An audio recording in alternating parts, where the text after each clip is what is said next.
Nakilala ko po si Ian dahil kay Kathleen na pinsan ko po. May boyfriend po siya, tapos tropa niya po si Ian. Ngayon pumunta po sila dito sa bahay ng pinsan ko. Pinakilala po siya sa akin nung pinsan niya, tapos nakikita ko po siya sa school. Kaya sabi ko, maganda. Maganda to. Tinat ko po siya, siyempre. Pero unang-una po, pinadoktrinahan ko po siya.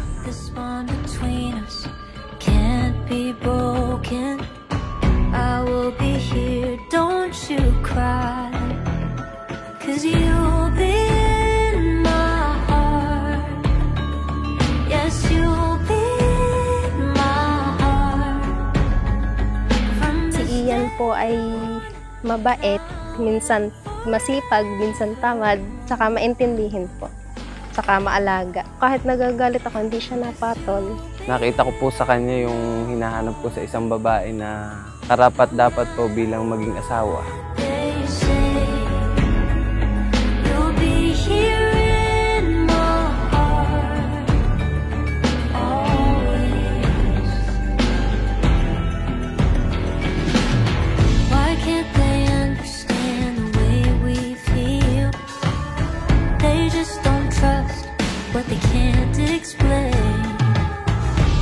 Hindi ko po siya na-expect na dumating. Tapos na nakilala ko po siya, ayun, hindi na po kami nagkahiwalay. Magsa 7 years na po kami.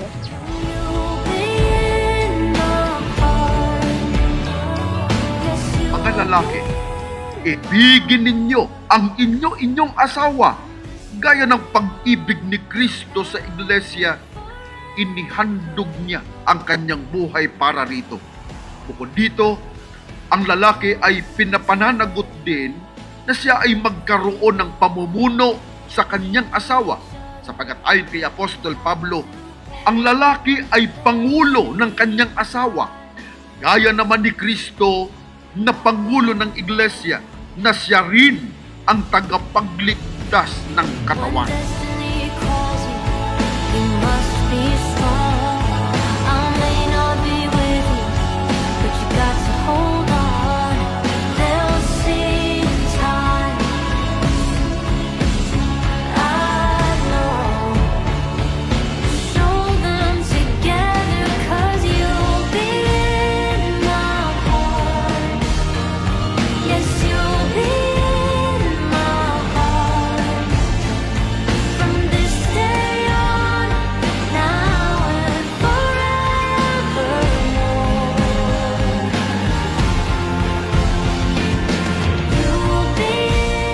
Labs, mahal na mahal kita.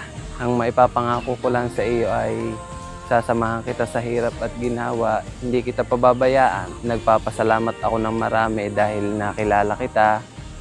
At ngayon, mapapangasawa na. Lagi mong tatandaan na andito lang ako para sa iyo.